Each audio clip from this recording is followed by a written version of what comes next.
With us, an air attack has been launched on the Gaza Strip by Israel. Local reports say that the Israelis began firing missiles just over an hour ago into the Gaza Strip.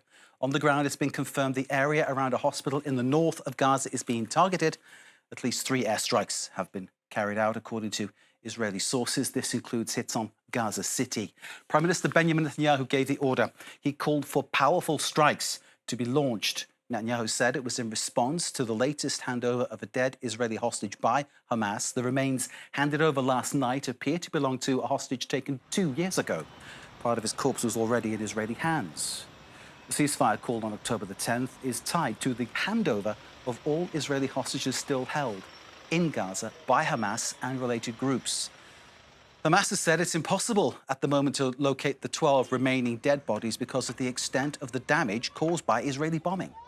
The search for those hostages under rubble is now being carried out by the Red Cross with Egyptian help, and some limited Hamas personnel have been allowed in by Israel. There is no such operation, of course, to recover the many thousands estimated missing, presumed dead on the Palestinian side. So far, more than 68,000 have been killed by Israel's revenge bombardment. On October the 7th, 2023, Hamas attacked southern Israel, killing 1,200 civilians, kidnapping 250.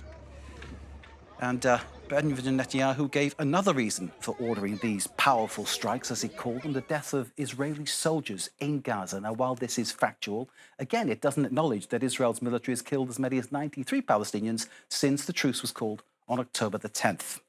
Let's bring in, for some clarity and more analysis, Jordana Miller, who's the ABC News correspondent in Jerusalem. Jordana, good evening to you. The order by Netanyahu for powerful strikes on Gaza, is this basically Israel's final gesture ending the ceasefire? I don't think so. I don't think we're close to actually ending the ceasefire, but as many insiders and U.S. officials warned, we are going to see bumps on this tough road from the end of a 2-year war to the stabilization of Gaza. And one of the main reasons that the Israeli Prime Minister has issued this directive for powerful strikes is connected, of course, to accusations the Israelis have that Hamas is dragging their feet on returning the 13 missing hostage bodies in the Gaza Strip. But more critically, it's tied to an attack today on an Israeli position in what's called the Yellow Zone. Now, that's the area the Israelis control from the Yellow Line, east, north, and south, and that's supposed to be an area fully under Israeli control. Though more than a week ago, we saw Hamas stage a surprise strike on Israeli soldiers there, killing 2.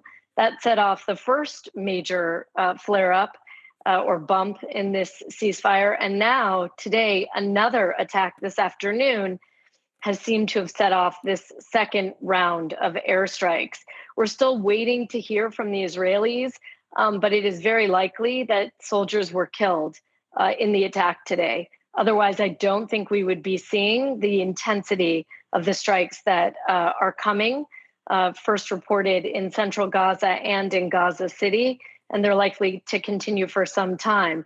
It also follows an Israeli surveillance camera that captured Hamas, what appeared to be Hamas staging the burial of remains of a hostage, and then calling the Red Cross over to, in some kind of theater, show that it had found the remains.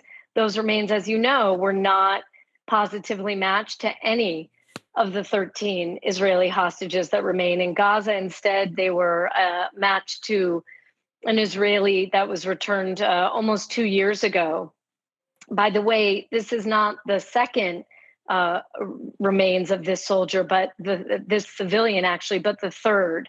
Hamas previously turned over remains of this Israeli civilian that was kidnapped and killed from the Nova Music Festival.